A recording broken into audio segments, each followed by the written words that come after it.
Hey boys and girls, this week we are going to be reading a different kind of story. In our reading books, we are going to read a story called Alexander Graham Bell, a great inventor. And Alexander Graham Bell is a person's name. And he was an inventor, a person who invents things that come up with new ideas. And this type of story that we're going to read this week is a special type of nonfiction. So it's real. It's definitely a real one, but it's a special type. It's called a biography, and here's the word right up here. And a biography is a nonfiction text that tells the story of a person's life. So we are going to learn all about this person, Alexander Graham Bell, his life, by reading this biography, this nonfiction story. Okay, it says he was a great inventor. So I wonder what it is that he invented. Maybe you know already. Maybe you don't know, but either way, we're going to find out because we're going to be learning about his life. So over on page 174, our title and introduction page, it says that a biography is a nonfiction text that tells the story of a person's life. We're going to read about Alexander Graham Bell, the man who invented the telephone. What do you want to find out? Set a purpose for reading. I want to find out, they say he was a great inventor, and here they gave us a clue. They told us that he invented the telephone. So what I want to find out is how he did it.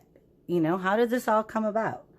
And I also want to find out and think about our question of the week, which is, how can a great idea change the way we live? I want to think about that one. Well, I know he invented the telephone, and the telephone definitely changed the way that we live. Because before the telephone, you couldn't just call somebody. You had to go visit them or send a message, and somebody had to go deliver the message. You couldn't just pick up the phone and be like, hey, I'm having a party, come on over at 1 o'clock. You couldn't do that. So I know the telephone definitely was a great idea, and it definitely changed the way we live. I'm going to be thinking more about that question too, and see if I can add to that when I'm doing my reading of the Alexander Graham Bell biography. So since this is a nonfiction, we have different things in this story. For example, this over here is a timeline, which shows the events in his early life in order. So it starts from the first event in his life, which was when he was born. It says 1847, born in Scotland. 1861, invents wheat dehusker. There's that. You're going to be noticing a lot of the words we went over in our amazing words and vocabulary words. In 1863, teaches music at school for boys. And then they have this 1863, teaches speech for deaf children. And they have the pictures here. But notice, are these real pictures of the people here? They're not. But that does not mean that it's not a nonfiction book. It is definitely a true story about his life.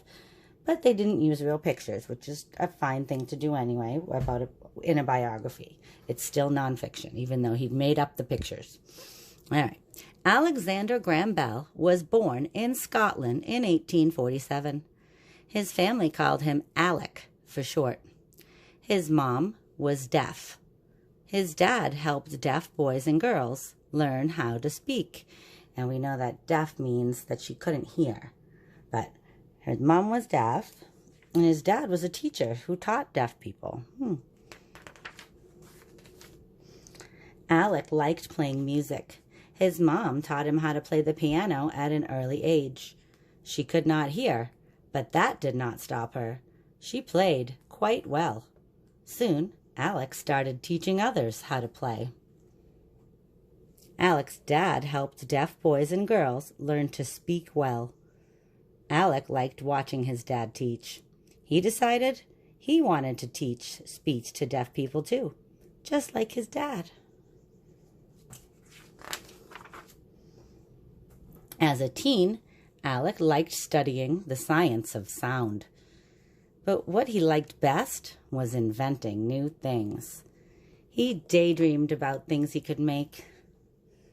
Alec invented a useful tool. It took husks off wheat stalks with a brush. He also built a gadget that made it seem as if his dog could talk. That seems like a silly gadget. I would like that. I would like to hear what my dog had to say. So over on page 182, look, we have another timeline, right? So the first timeline we saw was a timeline of his early life. So now we're at a timeline, new home. So notice the things in the story are happening in order. So in a biography, in this biography, they're telling about his life, all about his life, in the correct order, starting at the beginning and moving up, right? So new home. 1870 goes to Canada. 1871 goes to Boston. And in 1873 starts spending more time inventing. So notice these dates, they're all in order, right? So when he was 23, Alec Bell got awfully sick. He left his boyhood home. He and his family went to Canada. They hoped he would get well in this new place, and he did. Then Bell went to Boston in the United States. He taught speech for deaf students, like his dad did. So he did end up doing it from when he wanted to when he was little. Bell liked teaching, but he liked inventing things better. He started spending less time teaching and more time inventing. So we have our next timeline here. This is the timeline of his great idea. In 1874, meets Thomas Watson. 1876, invents telephone. 1922, dies in Canada. So again, events in his life all happening in order. One day, while shopping for supplies, Bell met Thomas Watson. Watson, a skillful toolmaker, had helped many inventors before he met Bell. Bell told Watson about his latest plan for a telephone. Bell and Watson worked long days and nights on Bell's plan. Bell started thinking his plan might succeed. He got a patent for the first telephone. A patent says that an inventor owns and can make and sell the thing he or she invents. So here's a copy of the patent. A patent is basically, it's a piece of paper. If you come up with an awesome idea, you can get a patent, and that means nobody can steal your idea. It's your idea. Right? So that's what that is. So he did it. He got his patent, and it's his. And the first telephone call took place on March 10th, 1876. That day, Bell dropped a jar by mistake. It spilled, and he called for help. "Mr. Watson, come here. I want you," he called. At least, that's how the story goes. Watson came running. He had heard Bell's voice through the wires. The phone worked. Bell traveled many places with his telephone. People watched as he showed them how it worked. In a short time, many cities and towns had phones. Bell kept on inventing things until his death in 1922. He will always keep his place as one of the greatest inventors of all time. And look here on this last page, they switched to a real photo of him, right?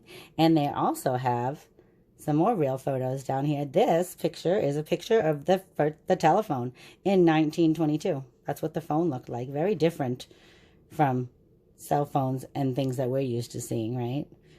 But it did the same thing. You could now talk to somebody who was not there, that lived far away.